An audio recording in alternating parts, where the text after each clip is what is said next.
শাসনের দালালেরা হুঁশিয়ার সাবধান, সিবিআইর দালালেরা হুঁশিয়ার সাবধান। একটা একটা দালাল ধর, ধরে ধরে জবাই কর, একটা একটা দালাল ধর, ধরে ধরে জবাই কর। দালালেরা গেল কই, দালালেরা গেল কই, মানি না মানব না, মানি না মানব না।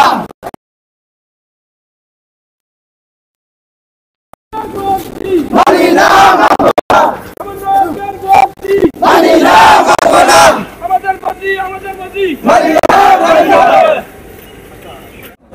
আমাদের এই দাবিটা সরকার পতনের পর থেকে 5 আগস্টের পর থেকে আমরা এই দাবিটা শান্তিপূর্ণভাবে জানিয়ে আসছি প্রশাসনকে।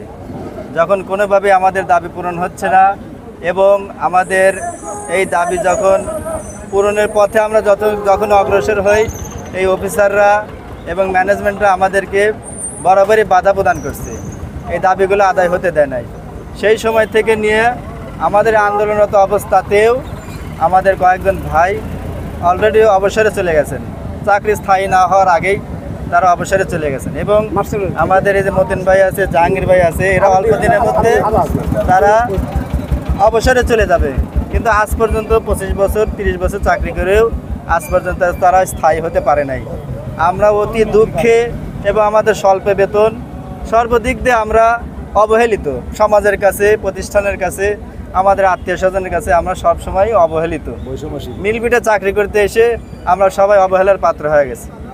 সেই অবহেলার থেকে বের হয়ে এসে আমাদের ন্যায্য দাবির জন্য যখন আমরা রাজপথে নামছি, তখন আমাদেরকে দাবি আদায় তো করেই নেই, 10 মাসে শুধু আশ্বাস দিয়েছে। সর্বশেষ আমাদের আন্দোলনটা যখন একদম দাবি আদায়ের দ্বার প্রান্তে, সেই সময় আমাদের কয়েকজন সমন্বয়কে এই আন্দোলনকে উচ্ছেদ করার জন্য, নষ্ট করার জন্য কয়েকজন সমন্বয়কে বদলি করা হয়েছে।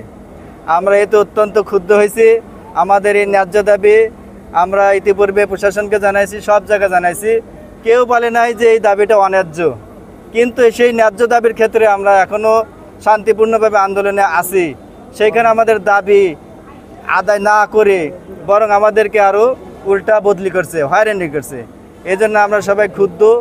আগামীকাল 12টার মধ্যে যদি একটা ভালো ডিসিশন না আসে, আমরা এর থেকে কঠোর কর্মসূচিতে যাব। এটি হলো আমাদের।